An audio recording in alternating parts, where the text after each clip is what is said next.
Alrighty, folks. So since it's that time of year again, and a lot of people are interested in the CSC TT250, I thought I might go over why I ended up trading this bike for a Honda Goldwing. To be fair, I did get this bike with the intention of doing more dirt riding since I moved out here, but there's some realities that are kind of specific to, I guess, this situation, maybe where I live. This bike is not a bad bike, I'll start off with saying that.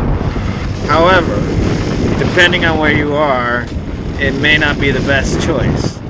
So if you're in the city or more urban environments and you want to just ride around, maybe do some light stuff off-road in the woods or something like that, it'll be good for that. Out here,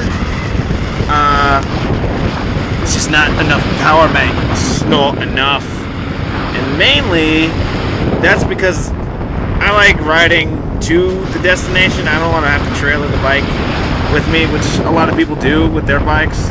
I don't like doing that. It's because it's a lot of unnecessary stuff to do. If I'm going to trailer the bike, I might as well just get a dedicated dirt bike, because it doesn't make sense to me to have the capability to ride on the street legally and then not take advantage of that. So there's that too. And also there's this. There's a lot of this. If you want to go anywhere that's interesting, you're gonna have to get on a highway to do it. And the problem is, at this altitude, with these mountains, the winds are no joke. They will blow you all over the place.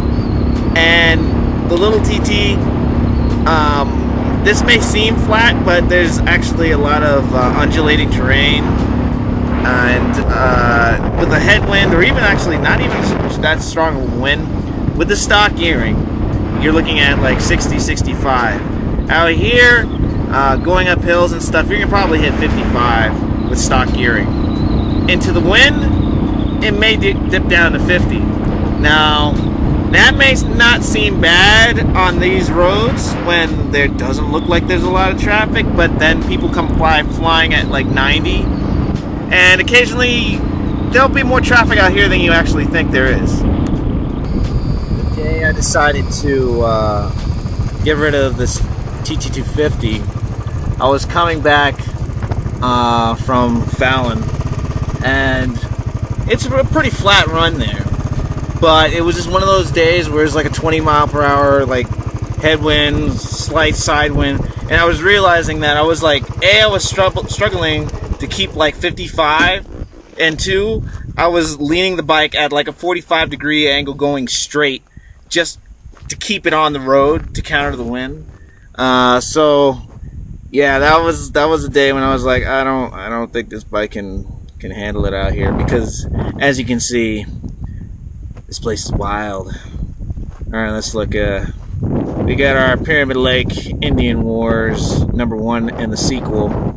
But as you can see, somebody wrote that they're all lies apparently, so you're gonna have to consult Google if you want the truth, according to Google. We're gonna go down there and take a look. So originally, I got this second bike, the Enfield, for reasons unknown. I don't exactly know why I got this bike. So that's not to say that there's anything wrong with the bike or junction or CSC or anything like that. But basically, if you're looking for something that you can, I don't know, go farther on and, you know, just be comfortable on, I'd look at either the RX-3 or the RX-4. The RX-3 is probably now, because the RX-4 is a little bit cheaper. And I mean, really, that's probably about as good as this Royal Enfield. They're probably about the same. I just got the Enfield instead of the RX-3 or RX-4 just because I like the Enfield better.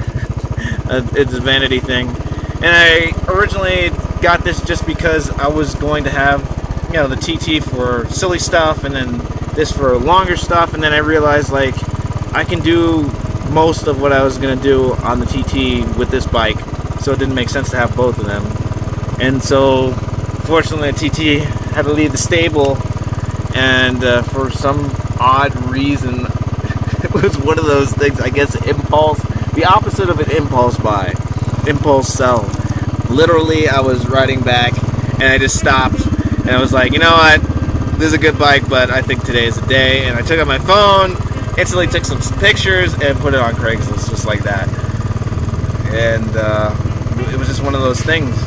Out here, man, you need the horsepower to fight the wind.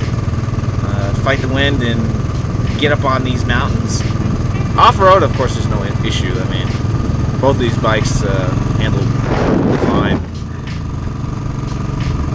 A lot of people have been asking about highway commutes on the TT, and while it is possible, depending on where you are, of course. I mean, most of the East Coast states are 65 miles per hour, which you will be revved out, which is the same actually on this Enfield out here. I'll be revved out at like 75, 80, pinned everywhere I go pretty much on the highway. Although on this bike, it doesn't feel as sketchy. I can be completely pinned into the wind and I'm still firmly planted. I'm not being blown around at all. I'm just finding the wind literally to go forward, but I'm not being blown around. Truck wake and all that stuff, people passing me, doesn't push me around on the road. On the TT, it was a little bit more sketchy. You know, anytime a semi would pass you, you'd be blown a little bit. And there was that too lightweight feeling where you had control of the bike, but at the same time, it was like, you know, you would literally be blown off the road and you had to fight to lean back in your lane. Anyways, I mean, I can't believe they fought 2 wars out here. This would totally suck to fight wars out here. Man, you'd just be a sitting duck. I mean, I guess, you know, whoever had the high ground up here on the ridges here, if you were down there by the river, woo, you're gonna get murdered. And those 1800s Hawken and Kentucky rifles and things, and those were accurate rifles. You would not want to be fighting people out here on horseback, I'll tell you that much. That's the other thing, man, you gotta watch out. You never know where it looks like flat ground and on the other side is a 1,000,000-foot drop. That was one of the reasons on that one video, man. You come over, you're riding, and just go right off that cliff. It happens. I've seen videos because it looks like flat. But man, any bike will get you out here, man. It's just what you feel comfortable on. And the one thing that was really good with the TT250, that I will say is better than this Enfield, is the seat. But man, that's a nice picture, man. I gotta take some pictures out here. I don't know. This is a terrible idea. Does it even go down, or does it just like end? I think it just ends.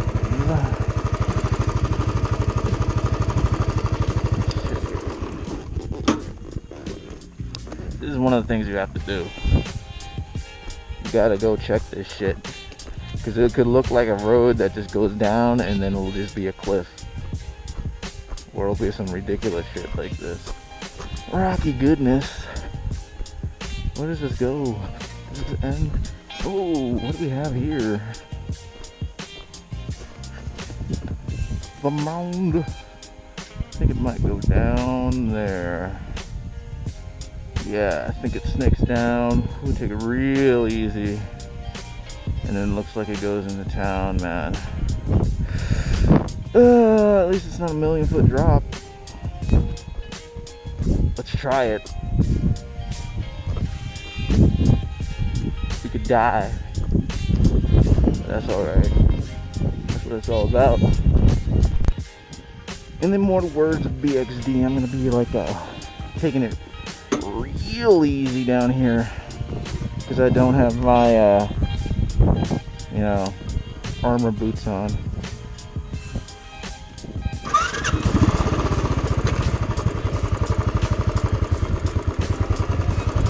Throttle down this shit.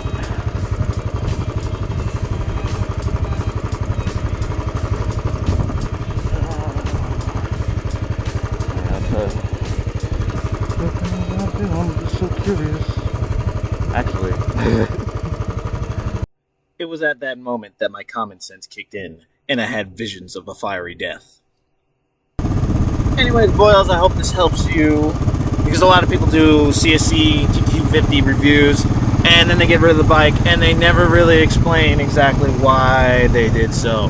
So I just want you to be aware of this if you're looking for this bike to do things that it probably can't or should not do. Other than that, ride safe and ride on. Peace.